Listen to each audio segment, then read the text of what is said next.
আসসালামু আলাইকুম ওরহমতুল্লাহি ওবরকাতুহ। নাহমাদুহু ওয়া নুসাল্লি আলা রাসূলিহিল কারীম, আম্মা বা'দ। আউযু বিল্লাহি মিনাশ শাইতানির রাজীম। বিসমিল্লাহির রহমানির রহিম। কুল্লু নাফসিন যায়িকাতুল মাউত। মুহতারাম হাজিরিন, আজকে আমরা মৃত্যু ও কবর নিয়ে কিছু কথা বলবো।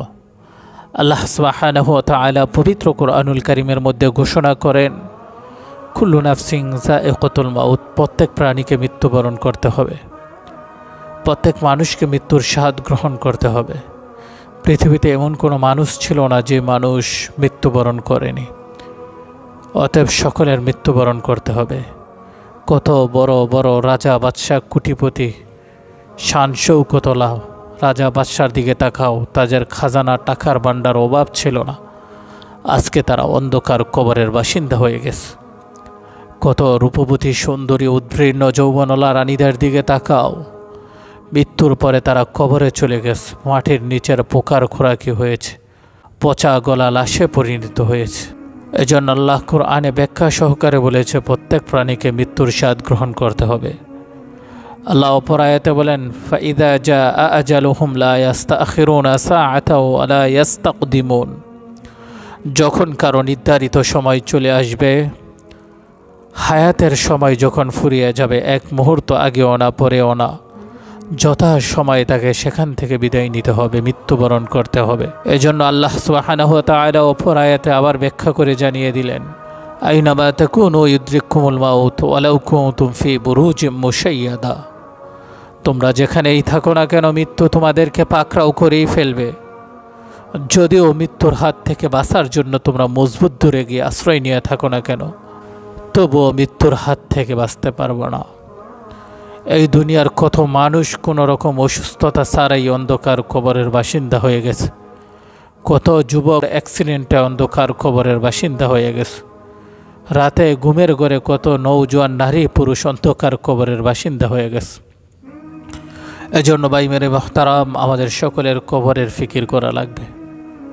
নবী করিম সাল্লাল্লাহু আলাইহি ওয়াসাল্লাম হাদিসের মধ্যে বলেন, খবর প্রতিদিন মানুষকে সম্বোধন করে বলে, আমি অন্ধকার ঘর, আমি একাকিত্বের ঘর, আমি ভয়ঙ্কর ঘর, আমি সাপ বিচ্ছুর ঘর, আমি একা থাকার ঘর, আমি পোকামাখার ঘর।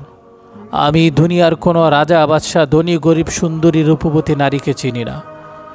আমি চিনি ইমান আর নেক আমল। আমার এখানে যে ইমান আর আমল নিয়ে আসবে, আমি তার কবরটা রওজাতুম মিন রিয়াজুল জান্নাহ বানাই দিই।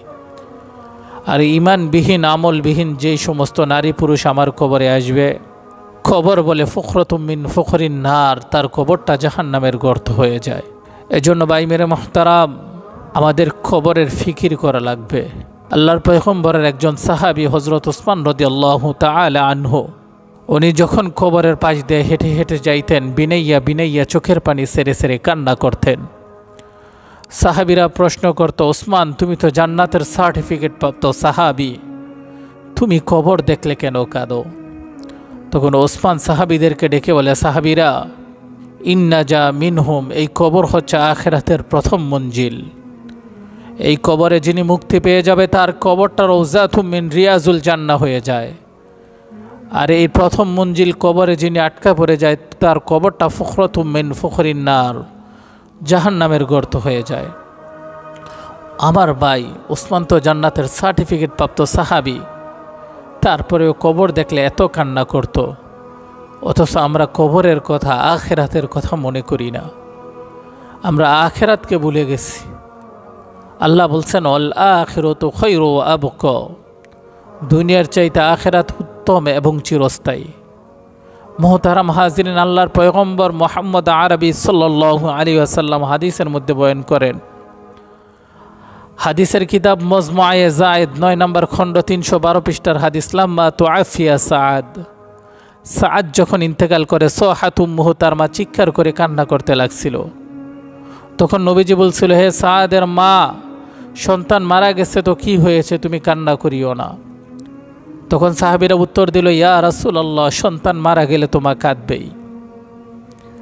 মায়ের মনে তো ব্যথা সন্তানের জন্য, মা তো কান্না করবেই। তখন নবীজি বলছিল, হে সাআদের মা, তোমার সন্তান হচ্ছে প্রথম ওই সন্তান, ফা ইন্নাকি আউওয়ালা মান দুহিকাল্লাহু লা, তোমার সন্তানের মৃত্যুতে আল্লাহ পাক রব্বুল আলামিন হেসে দিছে। আল্লাহু আকবার, আল্লাহু আকবার। ওয়াহতাজ্জালাহুল আরশ, এবং আল্লাহর আরশ পর্যন্ত কেঁপে উঠেছে। আমার ভাই সাহাদের মৃত্যুতে আসমানের আরশ পর্যন্ত কেঁপে উঠেছিল। এই সাহাবী এত বড় জলিলুল কদর সাহাবী ছিল, যার প্রচেষ্টায় মদিনায় শত শত নারী পুরুষ ইহুদি খ্রিস্টান কালিমা পড়ে মুসলমান হয়েছে। নবীজি জীবিত অবস্থায় ঘোষণা দিয়েছিল, যদি কারো কবরে আযাব না হয়, চাপ না দেয়, তাহলে আমার সাদ বিন মুআজের কবরে মাটি চাপ দিবে না। অথচ মৃত্যুর পরে হাদিসের মধ্যে আছে এই সাদকেও কবরে চাপ দিয়েছে। অথচ এই সাদের মৃত্যুতে আসমান থেকে ৭০,০০০ ফেরেশতা অবতরণ করেছিল। এজন্য আমার ভাই মেরে মুহতারাম, আমাদের আখিরাতকে প্রাধান্য দিতে হবে। কবরের কথা আমাদেরকে স্মরণ করতে হবে। নবীজি বলেছেন, কদ নাহাইতুকুম আন জিয়ারাতিল কুবুর আলা ফাজুরু ফাইন্নাহা তুআখিরুকুম বিল আখিরাহ। তোমাদেরকে পূর্বে কবর জিয়ারত করতে নিষেধ করেছিলাম, যাও এখন থেকে তোমরা কবর জিয়ারত করো, কেননা এই কবর তোমাদেরকে আখিরাতের কথা স্মরণ করে দিবে। আল্লাহ সুবহানাহু ওয়া তাআলা আমাদের সকলকে আখিরাতের কথা স্মরণ করে চলার তৌফিক দান করুক, আমিন। আসসালামু আলাইকুম ওয়া রাহমাতুল্লাহি ওয়া বারাকাতুহু।